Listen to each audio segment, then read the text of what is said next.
We're now delighted to hand over to Lorna Gold, who I'm very glad has come over from Dublin and Ireland to be here today.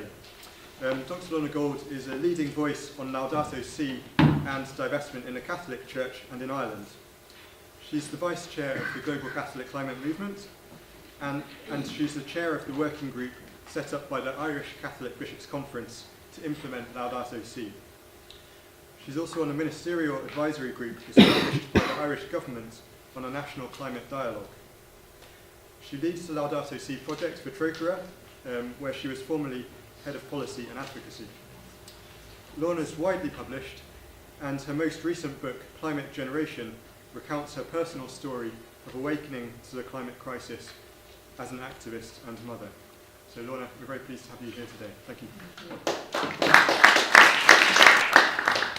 I don't know if it's morning. Is it still morning? Yeah. Anyway, good morning or good afternoon. It's so wonderful to be here today and to see such a packed room. I think it's a sign that religious and others are responding to the sense of urgency that I think everybody feels now in terms of responding to climate change and with climate justice. I want to talk a bit this morning about the journey that we're on in Ireland, and hopefully you can take from this story whatever you want. I've tried to kind of reflect on what we've achieved so far. We still feel we're at the very beginning, but we've had some milestones on the way, and to reflect on some of the steps that might be useful for yourselves in reflecting and starting. And clearly you're not starting out, but going on this journey towards divestment and towards the full implementation of Laudato Si. So I work for Trocaire, at least part of the time now, and Trocaire is the Irish version of CAFOD and SCIAF. So we're the official agency of the Irish Church for International Development. We've worked on climate change and climate justice for many, many years because we've seen firsthand in the work overseas that this is not something in the future. Climate change is already affecting people since several decades now, but particularly in the past 10 to 15 years. It affects livelihoods, it affects the number of chronic emergencies, rapid onset emergencies. So it's something that those who are already facing many challenges in their lives, it's the ultimate threat amplifier. We work in 27 countries. Many of them would be recognised as climate change hotspots.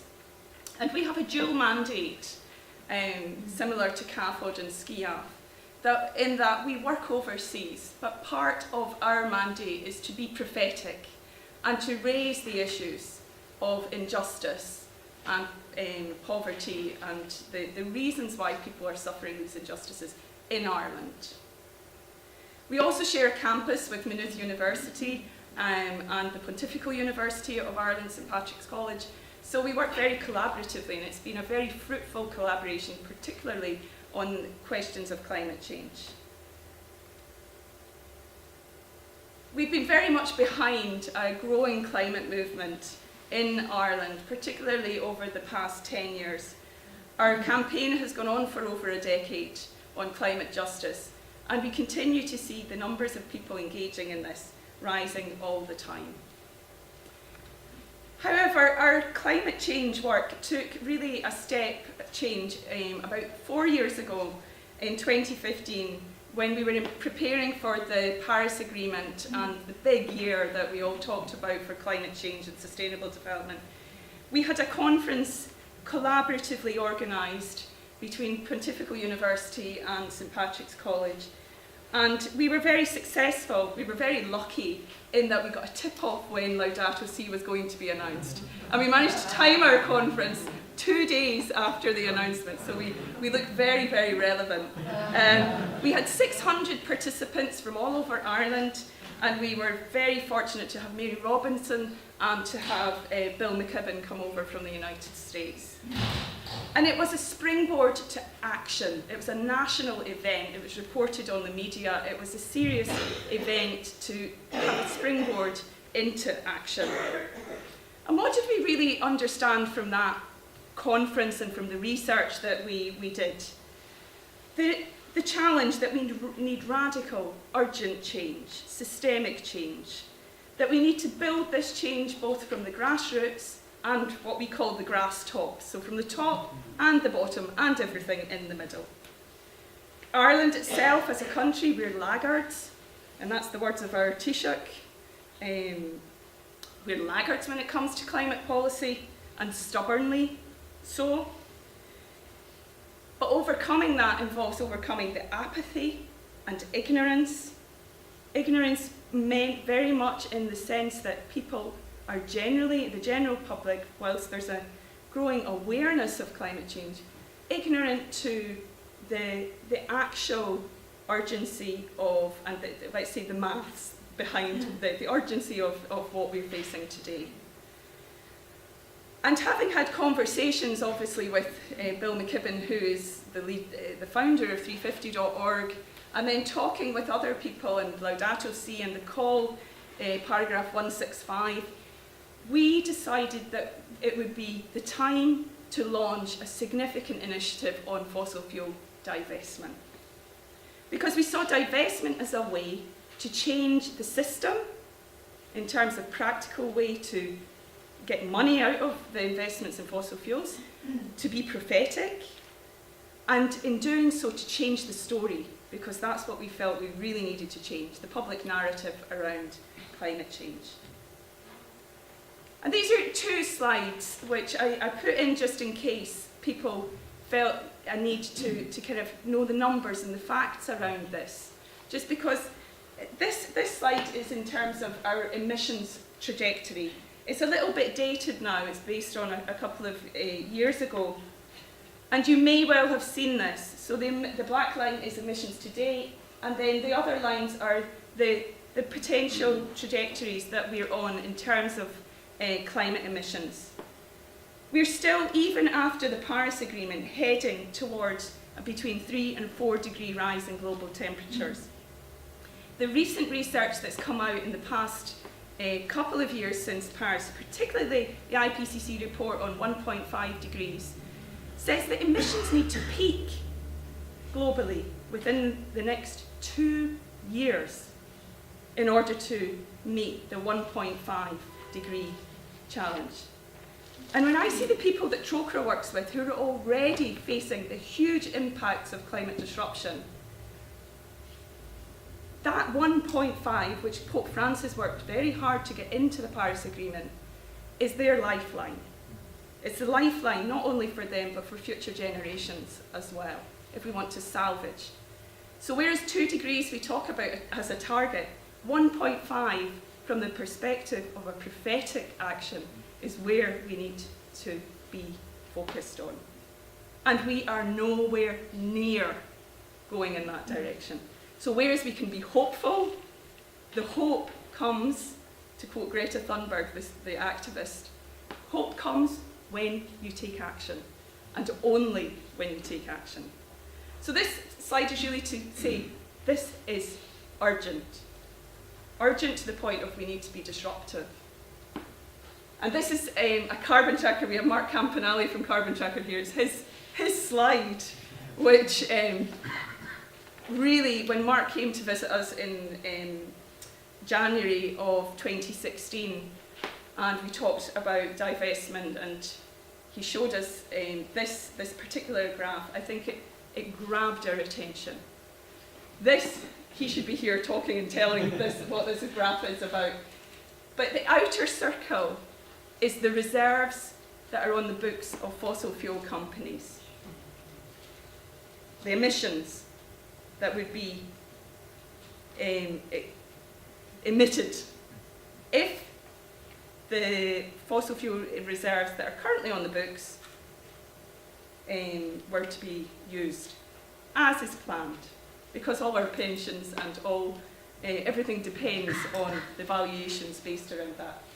The number in the middle, the small circle, is what what back then, it's even smaller now, but it's the remaining carbon budget that we have if we want to stay on track for a livable climate.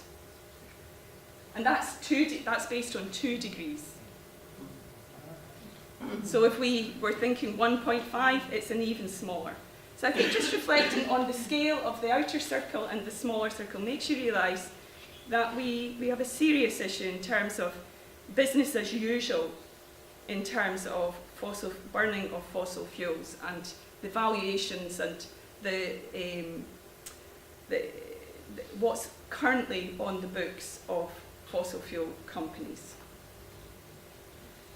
So we set off in Trocaire with a bold campaign, hugely audacious. People probably thought we were slightly crazy to have such a bold campaign. We said, well, to change this narrative, we need to get on board at least 3 institutions. We need to change the politics, we need to change the education, the universities, and we need to focus on divestment in the church. So we launched a campaign with these 3 strategies. And within 2 years, and I don't have time to go into the whole story behind the others, but we managed to change the law in Ireland so that Ireland became the first country in the world to legislate for divesting its sovereign wealth campaign from fossil fuels. It was a very clear target, and we worked across different organisations. It was one divestment movement working on 3 different targets. So we had the church people out to support us at key moments around the divestment, the fossil fuel divestment bill. We then focused on the universities, and we mobilised the students, and have successfully got the Maynooth University was the first, then Trinity College, and Galway University to divest from fossil fuels. And the focus today that I want to talk about is the faith organisations. So within this strategy of divestment, getting the churches to wake up to fossil fuel divestment was a really, really important part of what we wanted to do. And within the past 2 years, we've enabled the Irish Bishops' Conference, the Church of Ireland, and 9 religious orders to publicly commit to divest fully from fossil fuels.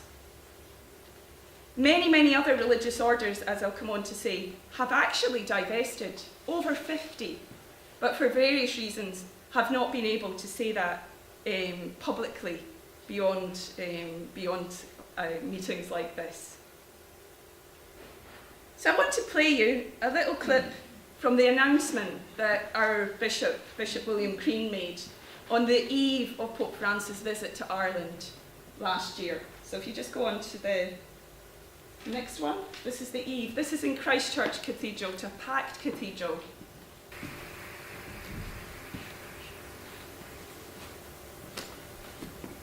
Good evening, everybody. This evening, on the eve of Pope Francis' historic visit to Ireland, I wish to announce and welcome the decision of the Irish Catholic Bishops' Conference to divest from fossil fuels. What I actually wanted you to hear was the cheer more than anything else. So you heard the cheer. I'd say it was probably the only time in the past year that a bishop got a round of applause.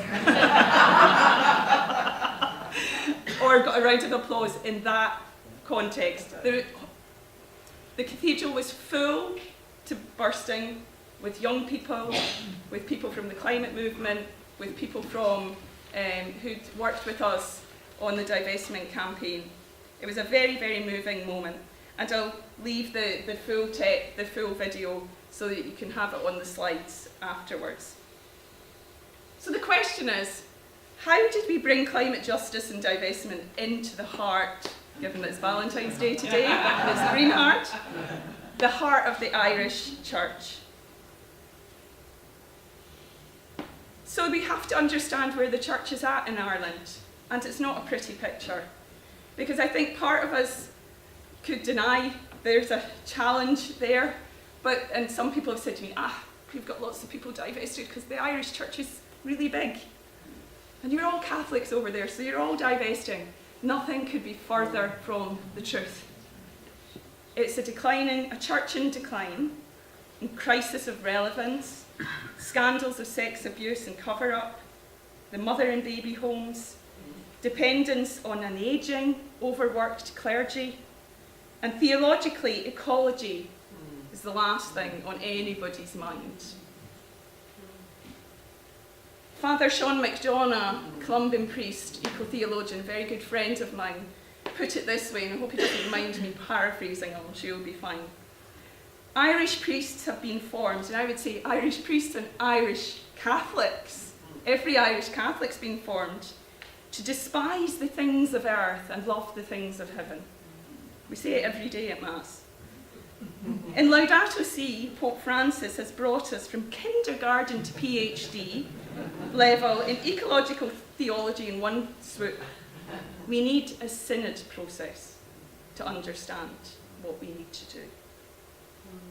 So for us, in sitting down together to understand Laudato Si and divestment, we had to say, how can Laudato Si, the message of Francis, help us to heal wounds, to support pastoral renewal, to engage young people, to remove burdens, and provide a space for dialogue within contemporary culture? We need to upskill leadership on the science and on the eco-theology. We saw this as a huge need, because otherwise, talking of divestment meant nothing to anybody, apart from a very small group of people. So our strategy in doing that, we created a Laudato Si working group under the auspices of the Bishops' Conference. We saw it as a space to be creative, to network, to fill those knowledge gaps with the right knowledge, and to propose institutional measures that the bishops could take in order to implement Laudato Si. So to give you an idea of who's on this group, because it might be useful for you to know, it's a diverse group, but all people who bring something very important and valuable into the conversation on Laudato Si. We wanted to recognise that there are many people doing this work already, especially the eco-congregations network, who've been almost seen as outsiders. We brought them really into the heart of what we were doing. Pastoral workers, prominent theologians, and importantly for us, Ireland's leading climatologist, who happens to be a Catholic as well and a very close friend. So we formed our group and we spent the first few months deciding what the agenda was, and then we got to action. A lot of our stuff is very creative. We have a creative space, very much in the spirit of Laudato Si, allowing the Holy Spirit to guide us and lead us in where we need to be and what we need to do. We have space for everybody's talents. Would be you a stonemason who wants to build a well, or have artistic talents and want to do drama on love, on the bees and the fish. You can go to the next one, sorry, I'm having.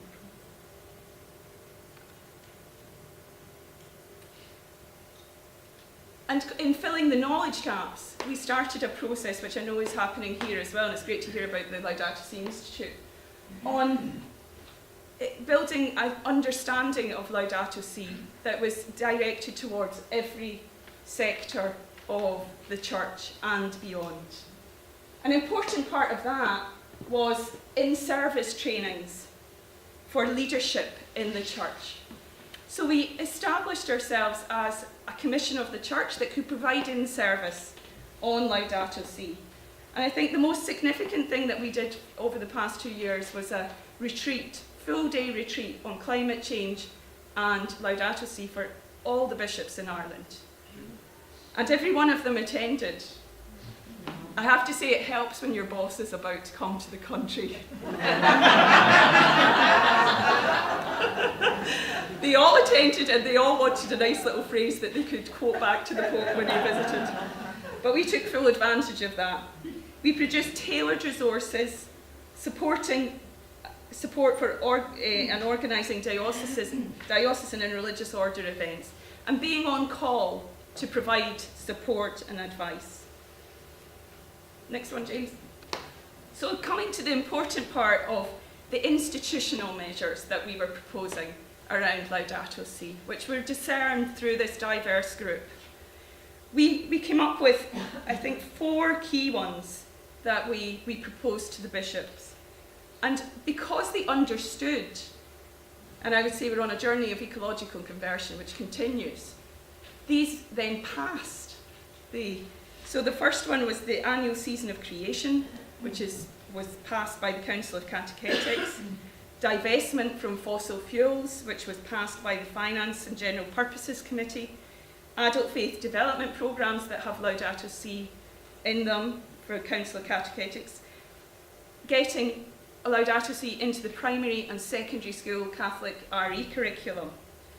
And then we were also successful to get a significant project on Laudato Si during the World Meeting of Families in Dublin last year.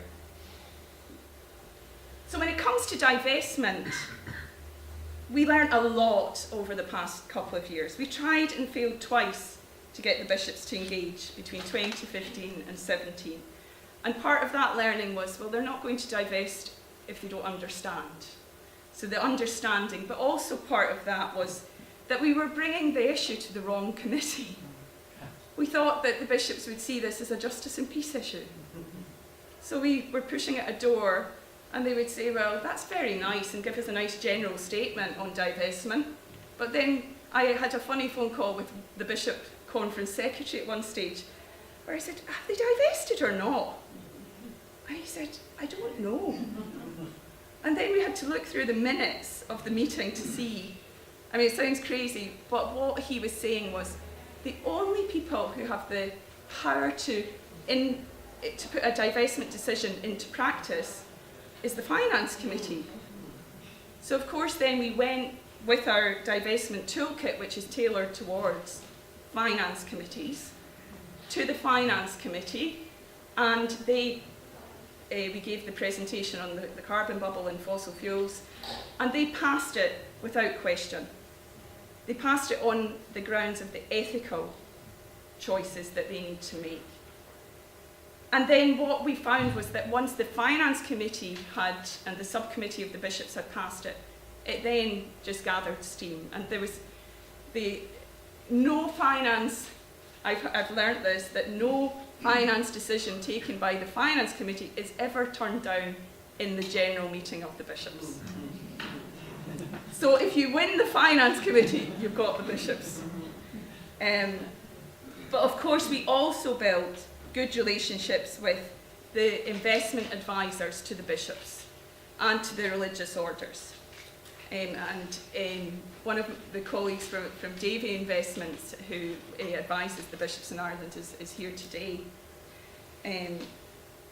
But it's not just Davy, we've worked with many different investment companies, because we found that if the products are available, you've solved half the battle as well. Because at the start we were proposing divestment into a financial market in Ireland that had no suitable products. So, and a lot of the work that we've done with the religious orders in particular has been working with L&P Cantor Fitzgerald. And they have been very, very good at opening up their conferences to give a platform to myself and others to talk about the urgency of climate action.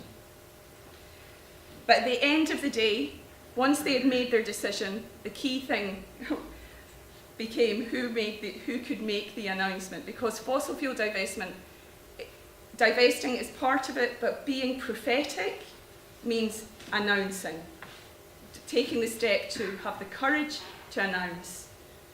And I have to say that took a lot of work to get from the paper decision to making the announcement. And at the end of the day, it required some quite bold phone calls to key people to actually say, this is so important. And I don't think for a minute that the bishops have regretted having made that decision. When it comes to religious orders, it has not been, the religious orders in Ireland, it hasn't been difficult to make the case in terms of the moral case for divestment, because those orders for many years have been trailblazers in terms of ethical investments at a time when nobody else was thinking in those terms. So having trusted financial advisors working alongside us to then, so that the financial case could be made, the science and the ethical case could be made, we found that it was very, very, there was a great synergy, and that the Conference for Religious in Ireland came on board, and that many, many religious now have made that step to divest. Also engagement with, in a similar way with the bishops, engaging with the religious order finance committees directly, where they had questions or they needed further advice on divestment. However, the biggest problem with the religious has been the willingness to actually make a public announcement.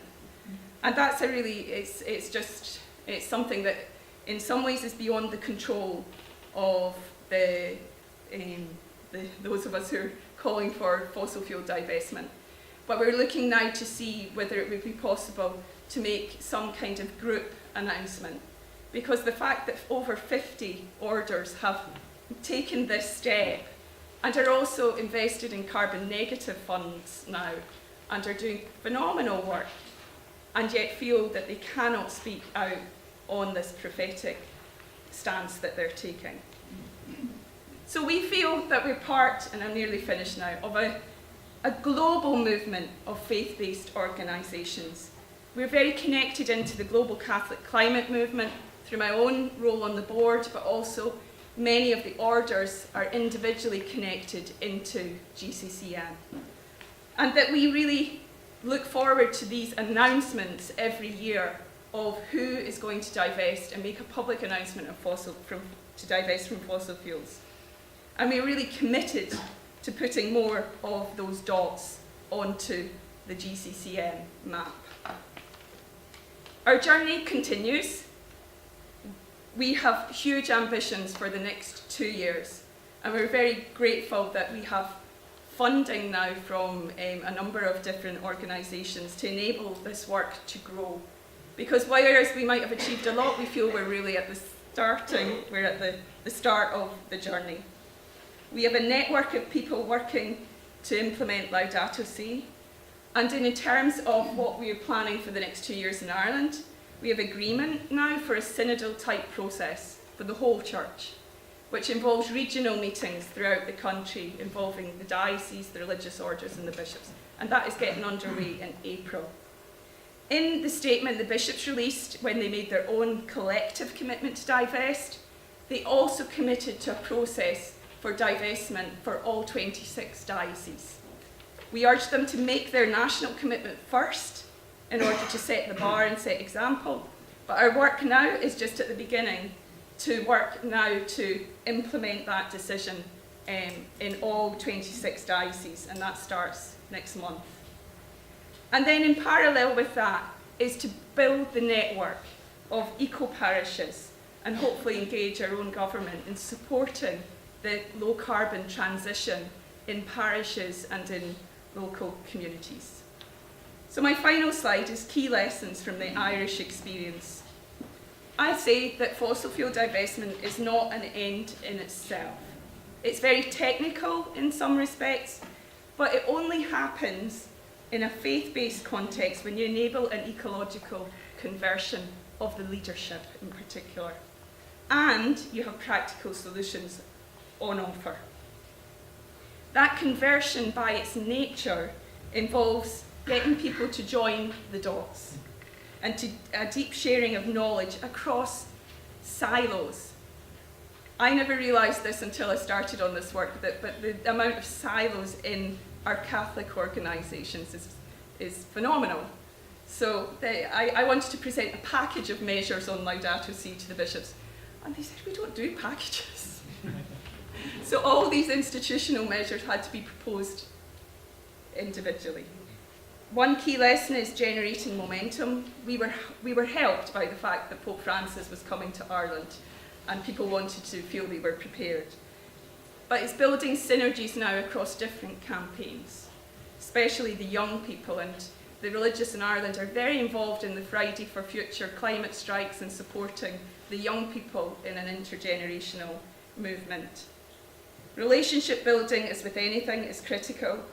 Know who the key gatekeepers are when you're embarking on divestment, and become a trusted advisor to the hierarchy on this, and as well as a critical friend. Taking time to understand and work within the existing institutions, because they're the only ones that we have, but also have the courage to be bold and to ask for forgiveness rather than permission. Thank you very much.